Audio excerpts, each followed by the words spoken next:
Have you ever wondered why people would choose to be farmers? What happened the night before that led him to this decision? January of 2015, found myself back in Columbia, South Carolina, with a big bottle of vodka in my hand. Now, I had recently quit my job, and I was still trying to decide what I wanted to do the next chapter of my life. So I thought it'd be a great time for me to go and visit one of my best friends, Johnny. Johnny and I hadn't really seen each other over the last 2 years, so we spent the entire night in the kitchen just talking and catching up. I remember that next morning, Michaela, Johnny's wife, coming down into the kitchen and just glaring at both of us. "Do you two remember what you did last night?"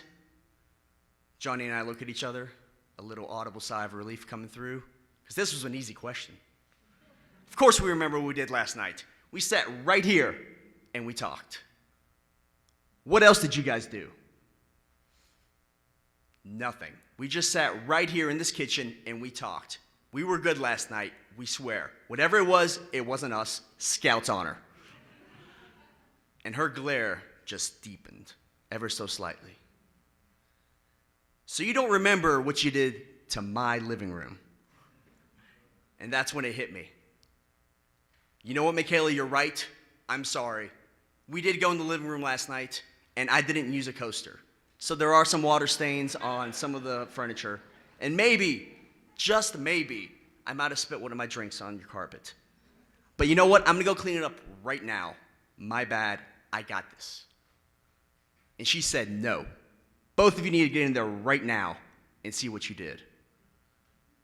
So Johnny and I, we kind of look at each other, curiosity peaking, and we go into the living room.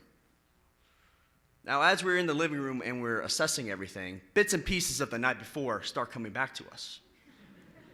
And we very distinctly and very, very clearly, both of us remember carefully moving the couch out of the way and the rest of the furniture, because we both wanted to do jujitsu and we wanted to fight.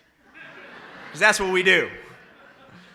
So you imagine our confusion at what we saw in front of us that morning.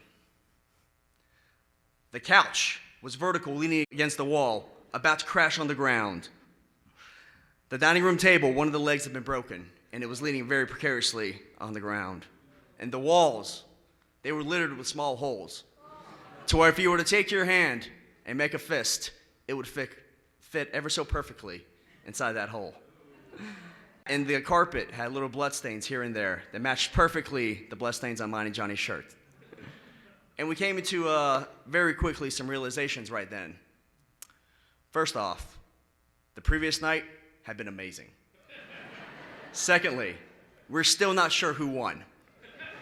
And third, it may just be possible that parts of our memories are not quite there. So we went to Michaela. "What do you remember from last night?" And her glare ever so slightly intensified. "I came down here 4 times last night to tell you guys to shut up and to quit fighting. And every time you tell me, just one more round, we're good, just one more round. Until finally I had enough of it and I kicked you guys out and told you to go play with dirt."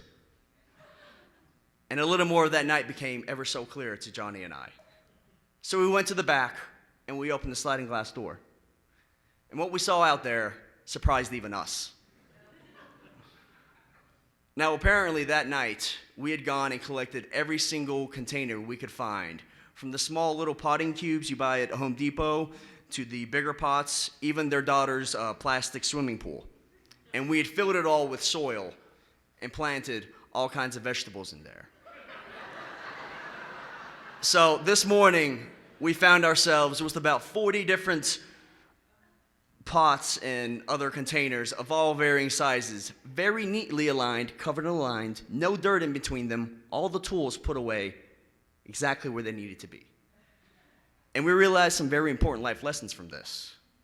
First off, whenever possible, stick to whiskey.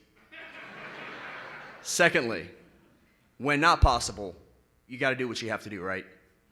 And third, whenever you need to tame the beast inside, all you have to do is take a little soil, take a seed, and plant. And that was the beginning to my plant life, and that was also the birth of our urban farm, AJ's Market Gardens. Thank you, everybody.